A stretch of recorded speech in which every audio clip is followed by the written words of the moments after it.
Assalamualaikum warahmatullahi wabarakatuh. Perkenalkan, nama saya Muhammad Marjuki dari Rayon Keguruan.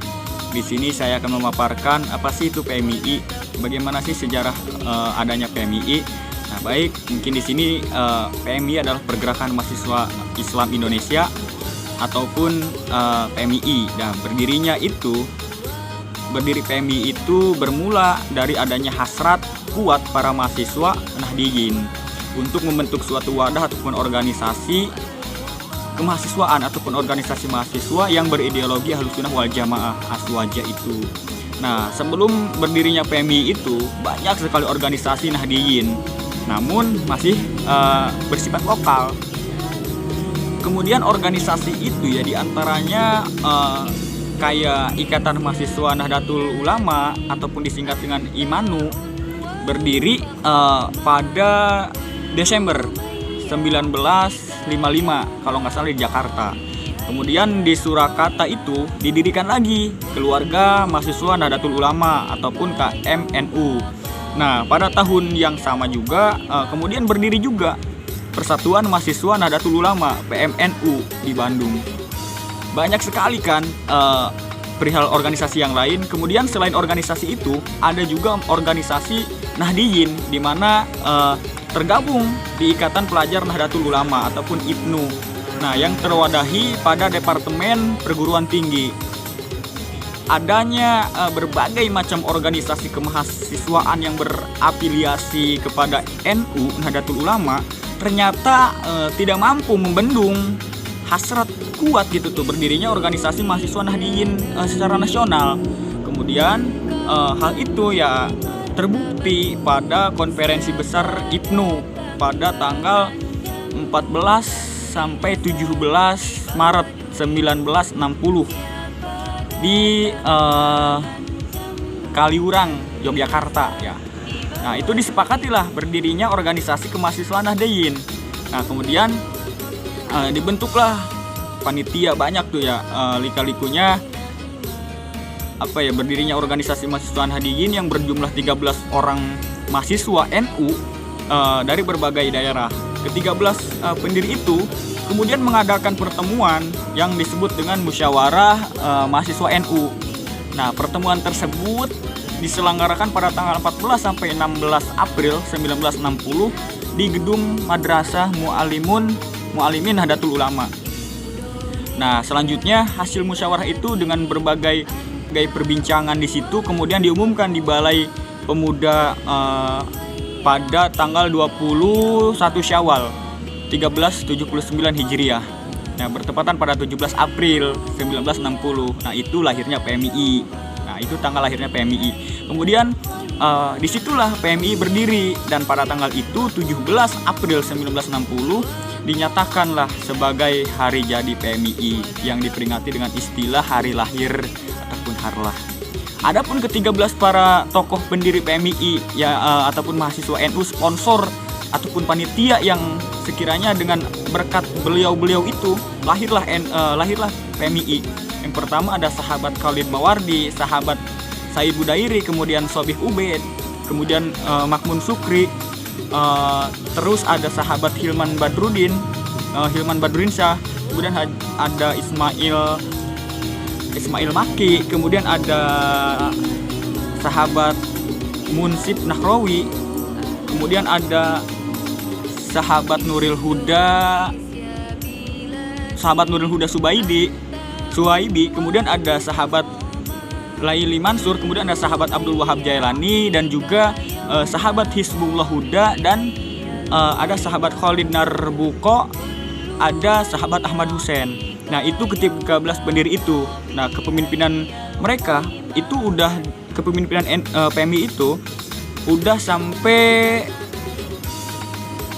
18 kepemimpinan. Nah, dan yang pertama itu ada Mahbub Junaidi dan yang sekarang itu ada Muhammad Abdullah Syukri ya untuk tahun sekarang. Dan ada tujuan PMII sebagaimana yang termaktub dalam anggaran dasar PMII bab 4 pasal 4 yang berbunyi terbentuknya pribadi muslim Indonesia yang bertakwa kepada Allah Subhanahu wa taala, berbudi luhur, berilmu, cakap dan bertanggung jawab dalam mengamalkan ilmunya dan berkomitmen memperjuangkan cita-cita kemerdekaan Indonesia. Kemudian ada Trimoto doktrin moto PMI yaitu dikir, pikir, amal soleh, tri hikmat, takwa, intelektual profesional, dan tri komitmen, kejujuran, kebenaran, keadilan. Mungkin itu sekiranya yang dapat saya paparkan perihal sejarah berdirinya PMII. Di sini saya akan menjelaskan lanjutannya perihal menjelaskan esai saya yang bertemakan ataupun membawa sebuah judul terkait gender. Gender itu diperkenalkan oleh para ilmuwan sosial untuk menjelaskan perihal perbedaan perempuan dan laki-laki. Kedua terminologi itu bersifat bawaan ataupun hakikat seciptaan Tuhan dan bersifat bentukan budaya yang dipelajari dan disosialisasikan sejak kecil sebenarnya. Kemudian mengutip dari pernyataan seorang ahli, gender itu bisa dikatakan perbedaan antara laki-laki dan perempuan, entah itu dari peran, fungsi, hak, dan tanggung jawab, dan juga perilaku yang dibentuk oleh tatanan sosial, kemudian budaya. Itu juga menjadi sebuah faktor terkait adanya gender juga, dan disebut adat istiadat juga dari kelompok masyarakat tentunya yang dapat berubah menurut waktu serta kondisi di tempat itu. Nah, tanggung jawab dan juga perilaku yang dibentuk oleh tatanan sosial itu, tatanan nilai sosial ataupun budaya dan adat istiadat dari kelompok masyarakat tersebut yang bisa berubah tentunya menurut waktu serta kondisi itu.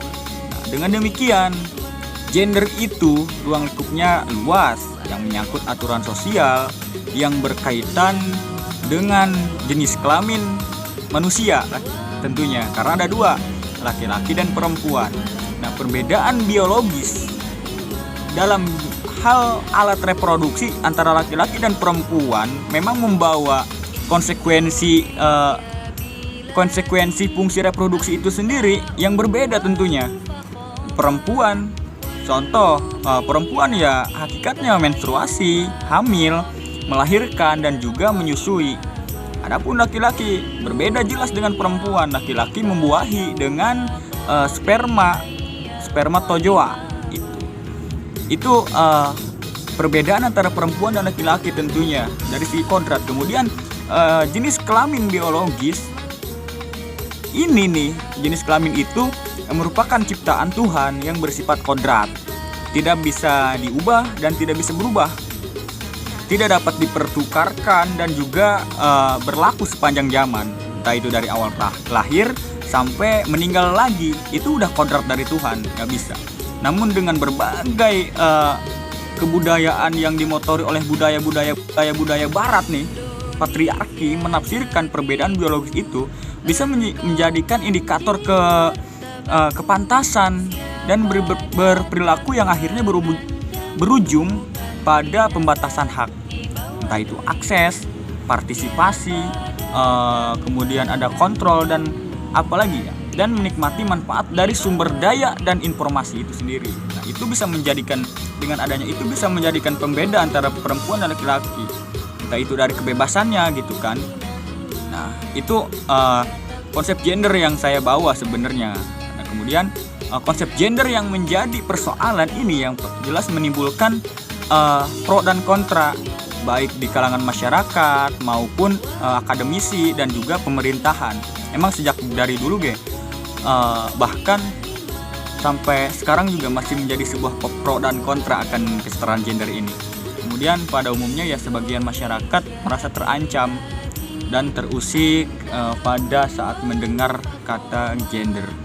Berdasarkan diskusi dengan orang-orang, dengan masyarakat yang berbagai kalangan tentunya, entah itu masyarakat ataupun akademisi. Nah, masyarakat ini menerima konsep gender yang disebabkan oleh hal-hal yang sekiranya jelas.